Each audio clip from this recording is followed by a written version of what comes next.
Alhamdulillah berkat dukungan seluruh aparat, ya, TNI, Polri, kepala desa, camat, semua, tokoh masyarakat, tokoh agama. Batubara sudah sampai lebih kurang 64%.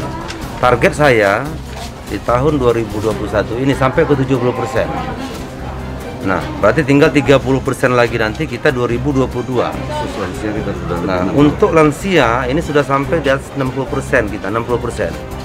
Nah, tapi kita harus punya ide-ide kreatif bahwa ini yang tinggal 30% nanti kan sudah, yang pertama tidak mau mungkin kena sakit, yang kedua mungkin kena terprovokasi dengan berita hoax, yang ketiga memang malas nggak mau divaksin, yang keempat banyak hal-hal lain. Nah, ini kita rangsang bagi lansia, kita berikan stimulus rangsangan.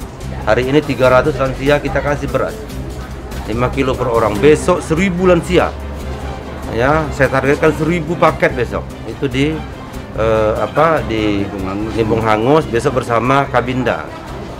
Ya, bersama Pak Kabinda, Pak Asep besok mungkin hadir, ya. Dan seluruh guru-guru besok, anak-anak sekolah yang belum divaksin. Ya, dan beserta orang tuanya. Nah, jadi anaknya kita vaksin, tapi orang tuanya kita harap untuk divaksin juga. Untuk apa nanti misalnya anaknya kita vaksin, tapi di rumah dia bergaul lagi dengan orang yang belum divaksin. Jadi ini juga diwajibkan. Tahun 2022 kita akan keras bahwa belanja ke pasar, belanja ke supermarket, tidak ada kartu pasien diminta untuk tidak masuk. Begitu juga nanti pengurusan surat di pemerintah. Begitu juga yang mendapat bantuan PKH, bantuan BPNT, bantuan BLT semua. Nggak ada kartu vaksin, tidak diberikan.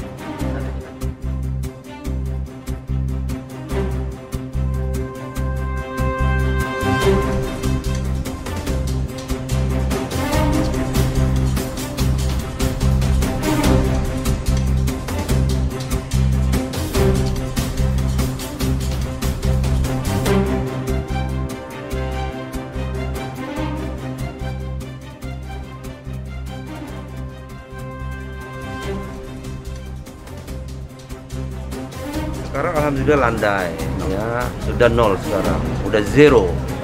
Tapi kalau kita nggak dukung, bisa lagi naik ini, apalagi di masa tahun baru ini, ya. Kita masih menunggu surat dari Bapak Presiden, dari pemerintah pusat. Kita mau buat apa ini menyambut tahun baru? Saya takut terjadi ledakan baru, Bang. Ya, saya lihat sudah udah mulai buka semua, ekonomi sudah mulai pulih, kemudian warung-warung buka, wisata mulai buka. Kita menunggu arahan dari pusat.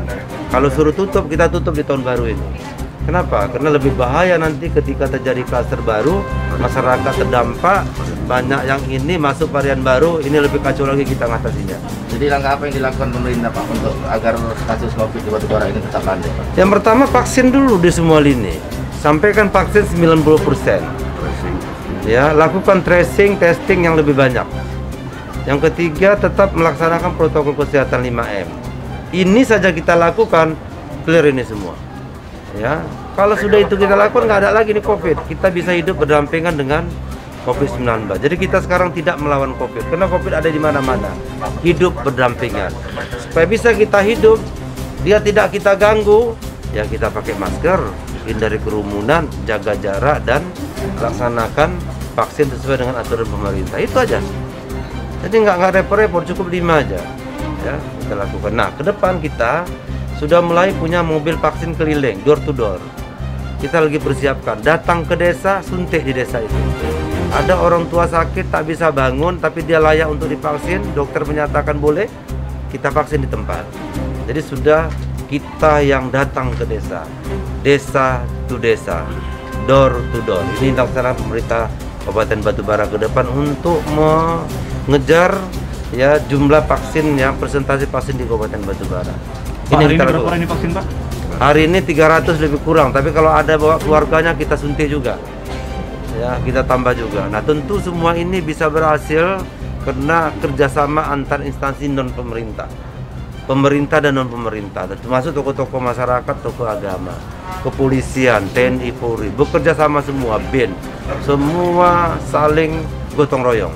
Kalau gotong royong, yakin semua bisa kita lakukan.